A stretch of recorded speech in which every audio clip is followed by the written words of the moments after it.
ಸೊಸೈಟಿಯಿಂದ ಈ ದಿವಸ K Patil school ಅಂತ ನಾಮಕರಣ ಮಾಡಿ ಈ ಕಾರ್ಯಕ್ರಮದಲ್ಲಿ ಮುಖ್ಯ ಅತಿಥಿಗಳಾಗಿ ಆಗಮಿಸಿದಂಥ ಭಾರತ ಸರ್ಕಾರದ ಮಂತ್ರಿಗಳು ಹಾಗೂ ಹಾವೇರಿ ಮತ್ತು ಧಾರವಾಡ ಜಿಲ್ಲೆ ಎಲ್ಲರನ್ನೂ ಪ್ರತಿನಿಧಿಸ್ತಕ್ಕಂಥ ನಮ್ಮ ಪ್ರಹ್ಲಾದ್ ಜೋಶಿ ಸಾಹೇಬರವರೇ, ಈ ಕಾರ್ಯಕ್ರಮದಲ್ಲಿ ಡಾಕ್ಟರ್ ಪ್ರಭಾಕರ್ ಕೋರೇಜಿ ಅವರು, ನಾಡಿನ ಯಾರೂ ಗುರುತಿಲ್ಲದೆ ಇಲ್ಲ, ಪ್ರಭಾಕರ್ ಕೋರೆ ಅವರ ಹೆಸರು ನಾಡಿನಾದ್ಯಂತ ಅರ್ಥ ಇಲ್ಲ, ದೇಶಾದ್ಯಂತ ಬಹಳ ದೇಶಗಳಲ್ಲಿ ಕೂಡ ತಿಳಿದು ಸೊಸೈಟಿಯನ್ನು ಕಟ್ಟಿ ಬೆಳೆಸಿ ಈ ಮಟ್ಟಕ್ಕೆ ತಂದವರು ಡಾಕ್ಟರ್ ಪ್ರಭಾಕರ್ ಕೋರೇಜಿ ಅವರೇ. ಅವರ ಸುಪುತ್ರರು ಕಾರ್ಯಾಧ್ಯಕ್ಷರಾದಂಥ ಅನಿಲ್ ಕೋರೆ ಅವರೇ, ಆತ್ಮೀಯ ಸ್ನೇಹಿತರು ಮತ್ತು ಕೆ.ಎಲ್.ಇ ಪ್ರೆಸಿಡೆಂಟ್ ಆದಂಥ ಮಾಂತೇಶ್ ಕವಜರ್ಗಿ ಅವರೇ, ನಮ್ಮೆಲ್ಲರ ನೆಚ್ಚಿನ ಕೆ ಪಾಟೀಲರ ಸುಪುತ್ರಿ ಚಿತ್ರರಂಗದಲ್ಲಿ ತಮ್ಮನ್ನು ತಾವೇ ತೊಡಗಿಸಿಕೊಂಡು ತಮ್ಮನ್ನು ನಮ್ಮನ್ನು ಎಲ್ಲರನ್ನೂ ಮನ ಕರಗಿಸುವಂತೆ ಅವರ ತಂದೆಯವರ ಚಿತ್ರವನ್ನು ತೋರಿಸಿದ್ರು. ಅದರ ಜೊತೆಗೆ ಒಂದು ಪುಸ್ತಕವನ್ನು ಕೂಡ ಬಿಡುಗಡೆ ಮಾಡಿಸಿದ್ರು. ಅಂತ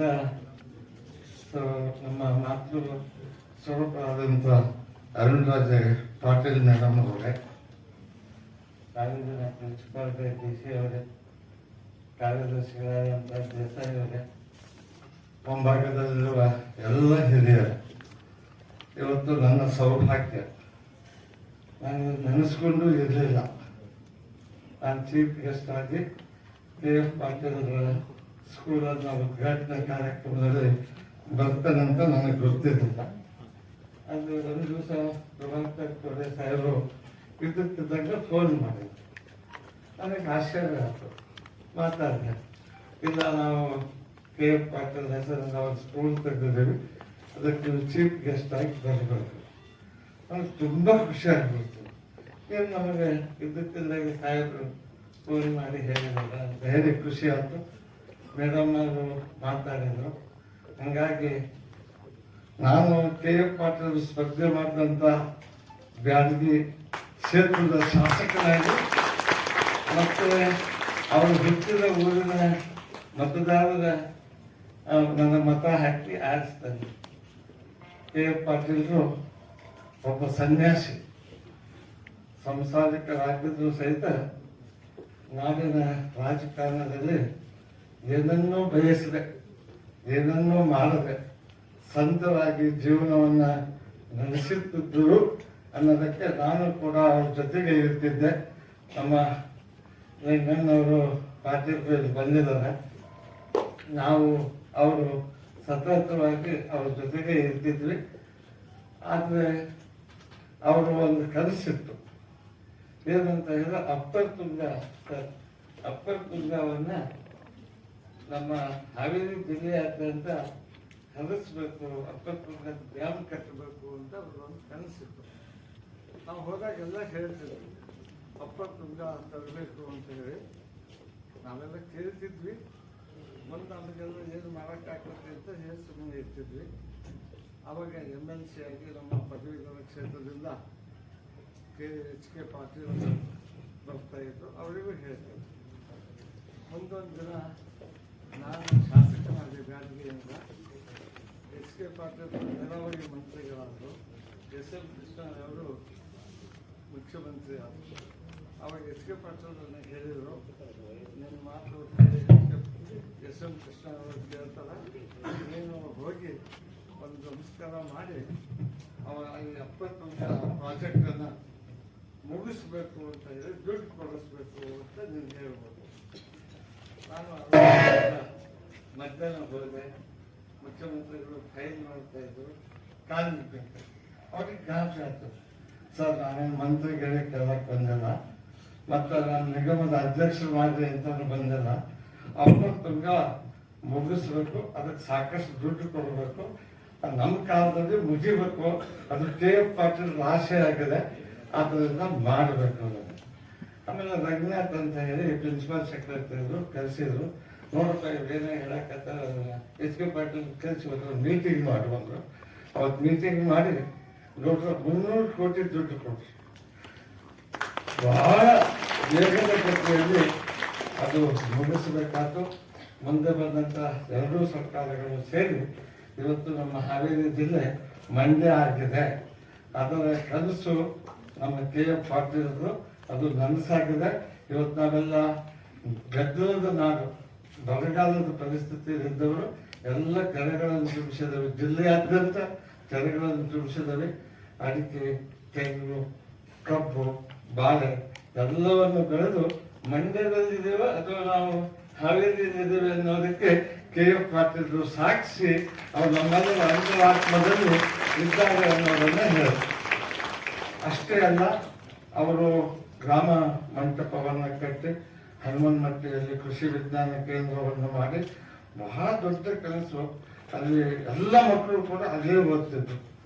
ಅಲ್ಲಿ ಎಲ್ಲ ಹಿಂದುಳಿದ ವರ್ಗದ ಮಕ್ಕಳು ಎಲ್ಲ ಹಾಸ್ಟೆಲ್ ಮಾಡಿ ಎಲ್ಲ ಮಾಡಿ ದೊಡ್ಡ ಸಂಸ್ಥೆಯನ್ನು ಕಟ್ಟಿ ರಾಣಿಬೆನ್ನೂರಿನಲ್ಲಿ ಸಂಸ್ಥೆಯನ್ನು ಕಟ್ಟಿ ಬಹಳಷ್ಟು ಉದಾರವಾಗಿ ಬೆಳೆಸಿದ್ದಾರೆ.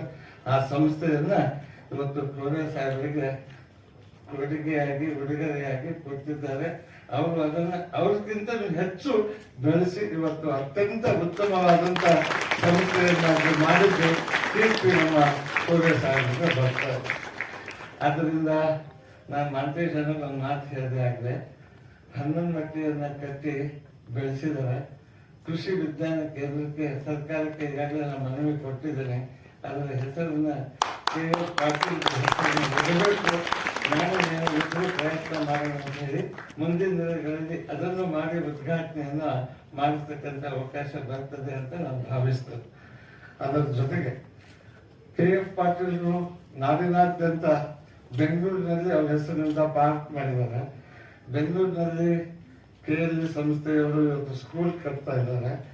ನಾವೇನು ಮಾಡಿದ್ವಿ ಅಂತ ನನ್ನ ಮನಸ್ಸಿಗೆ ನಾನು ಅಂದ್ಕೊಂಡು ಸರ್, ಒಂದು 3-4 ತಿಂಗಳ ಹಿಂದೆ ಒಂದು ದೊಡ್ಡ ಪಾರ್ಕಿಗೆ ಅವ್ರ ಹೆಸರು ಇಡಬೇಕು ಅಂತ ಹೆಸರಿಟ್ಟು ಅದಕ್ಕೆ 25 ಲಕ್ಷ ರೂಪಾಯಿ ಅನುದಾನವನ್ನು ಕೊಟ್ಟು ಇನ್ನು ಸ್ವಲ್ಪ ದಿವಸಗಳಲ್ಲಿ ಅದನ್ನು ಸಂಪೂರ್ಣವಾಗಿ ಮುಗಿಸ್ತಕ್ಕಂಥದ್ದನ್ನು ಮಾಡ್ತೇವೆ. ಯಾಕಂದ್ರೆ ಕೆ ಎಫ್ ಪಾಟೀಲ್ ನಾಡಿನಾದ್ಯಂತ ಎಲ್ಲವನ್ನು ಮಾಡಿದ್ದಾರೆ. ಆದರೆ ಹಾವೇರಿ ಜಿಲ್ಲೆಯಲ್ಲಿ ಅವ್ರ ಹೆಸರನ್ನ ಉಳಿತಕ್ಕಂಥ ಹೆಚ್ಚು ಕೆಲಸವನ್ನು ಮಾಡಿಲ್ಲ ಅಂತ ಕೊರಗು ನನಗೂ ಇದೆ ಸರ್. ಅದಕ್ಕೆ ಇವತ್ತು ಅರುಣರಾಜ ಪಾಟೀಲ್ ಮೇಡಮ್ ಅವರು ನಮಗೆ ಪ್ರೋತ್ಸಾಹ ಕೊಟ್ಟಿದ್ದಾರೆ. ನಾನು ಹಾವೇರಿಯ ಶಾಸಕನಾಗಿದ್ದೇನೆ. ಪ್ರಹ್ಲಾದ್ ಜೋಶಿ ಸಾಹೇಬರು ಕೂಡ ಹಾವೇರಿ ಮತ್ತು ಧಾರವಾಡ ಎರಡು ಇನ್ಚಾರ್ಜ್, ಇಡೀ ರಾಜ್ಯನೇ ಇನ್ಚಾರ್ಜ್. ಆದರೆ ಅದರಲ್ಲಿ ಕೂಡ ವಿಶೇಷವಾಗಿ ಪ್ರಹ್ಲಾದ್ ಜೋಶಿ ಸಾಹೇಬರು ಮತ್ತೆ ನಾವು ಎಲ್ಲರೂ ಸೇರಿ ಕೆ ಎಫ್ ಪಾಟೀಲ್ ಹೆಸರನ್ನ ಉಳಿಸ್ತಕ್ಕಂಥ ಎಲ್ಲ ಮಾಡಬೇಕಿದ್ದಾರೆ. ನಾವು ಯಾರು ಉಳಿಸ್ಬೇಕಾಗಿಲ್ಲ. ಅವರ ಸನ್ಯಾಸಿ ಅಂತ ಹೇಳಿದ್ನಲ್ಲ, ಹಾಗೇನೇ ಇದ್ರು. ಅದೇ ರೀತಿಯಲ್ಲಿ ಬರೀ ಪುಸ್ತಕಗಳನ್ನ ಬರೆಯೋದು, ಮುಂಜಾನೆಯಿಂದ ಸಂಜೆವರೆಗೂ ಪುಸ್ತಕಗಳನ್ನ ಬರೆಯೋದು, ಜನರನ್ನು ಜಾಗೃತಿ ಮಾಡೋದು ಅಂತ ಒಬ್ಬ ಮಹಾನ್ ಯೋಗಿಯ ನಾಡು ಕರ್ನಾಟಕ. ಅವರು ಸ್ವಾತಂತ್ರ್ಯ ಯೋಧರಾಗಿ ಮತ್ತೆ ಪಾರ್ಲಿಮೆಂಟರಿ ಸೆಕ್ರೆಟರಿ ಆಗಿ ಅನೇಕ ಸಂಸ್ಥೆಗಳನ್ನು ಕಟ್ಟಿದ್ದಾರೆ. ಇವತ್ತು ಸರ್ ನಾವು ಏನಾದರೂ ಒಂದು ಕಾಂಕ್ರೀಟ್ ರೋಡ್ ಮಾಡಿದರೆ ಒಂದು 5-10 ವರ್ಷದಲ್ಲಿ ಹಾಳಾಗಿ ಹೋಗ್ಬೇಕು. ಇವತ್ತು ಹಾವೇರಿ ಬ್ಯಾಡಗಿಯಲ್ಲಿ ಒಂದು ಕಾಂಕ್ರೀಟ್ ರೋಡ್ ಅವರು ನಗರಸಭೆ ಅಧ್ಯಕ್ಷರಾದಾಗ ಮಾಡಿದ್ರು.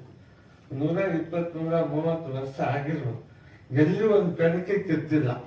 ಅಷ್ಟು ಗಟ್ಟಿಯಾದಂಥ ಕೆಲಸವನ್ನು ಮಾಡಿ ನಮ್ಮ ಸರ್ಕಾರಿ ಬಿಲ್ಡಿಂಗ್ಗಳು ಕೇಂದ್ರ ಇರ್ಬೋದು, ರಾಜ್ಯದ್ದಿರ್ಬೋದು, 10 ವರ್ಷ 15 ವರ್ಷ ಹೋದ್ರೆ ಮತ್ತೆ ಯಾರು ಸೋಗಾಕತ್ತಿರ್ತಾವೆ.